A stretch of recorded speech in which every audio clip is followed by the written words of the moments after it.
Hi friends, ఎలా ఉన్నారు? బాగున్నారా ఫ్రెండ్స్? ఇదేంటంటే వంకాయ బజ్జీ అనమాట ఫ్రెండ్స్. ఇది వంకాయ బజ్జీకి ఏంటంటే ముందు వంకాయలు తీసుకుని, అంటే మీడియం సైజులో తీసుకున్నాను అనమాట. చెట్టుకాయలు అనాలి.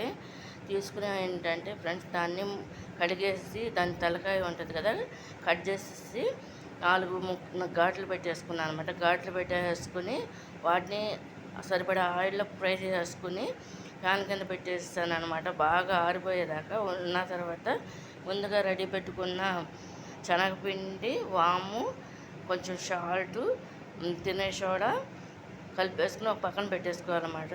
పెట్టుకున్నాక దీంట్లోకి లోపల పెట్టడానికి, అంటే వంకాయ లోపల పెట్టడానికి ఏంటంటే ఫ్రెండ్స్, ఇది పల్లీపప్పులను, జీలకర్ర, ధనియాల పౌడరు, మళ్ళేమో వాము, జీలకర్ర పౌడరు, సాల్టు ఇవన్నీ కూడా వేసేసి పక్కన పెట్టేసి మిక్సీ దేనికి దానికే ఫ్రై చేసేసుకోవాలన్నమాట ఫ్రెండ్స్. ఇది చేసేసుకున్నాక ఎండుమిరకాయలు కూడా తీసుకుని ఒక 5 పక్కన పెట్టుకుని ఫ్రై చేసుకుని ఆరిపోయిన తర్వాత మిక్సీ పట్టేసుకుని ఆ పౌడర్ని ఏమిటంటే ఈ వంకాయల కూర్చి దీన్ని ఈ విధంగా ముంచేసి ఈ విధంగా చేశారన్నమాట వంకాయ బజ్జీకి.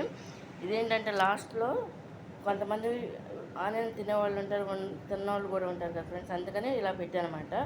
ఈ ఆనియన్ ముక్కలు కట్ చేసి ఈ కొత్తిమీర దీంట్లో 4 పక్కల కట్ చేసి పెట్టి తింటారన్నమాట. ఇది కనుక మీకు నచ్చినట్టయితే లైక్ చేయండి, షేర్ చేయండి, సబ్స్క్రైబ్ చేయండి ఫ్రెండ్స్. ఇదేంటంటే వంకాయ బజ్జీ అనమాట ఫ్రెండ్స్. ఇది చూడండి.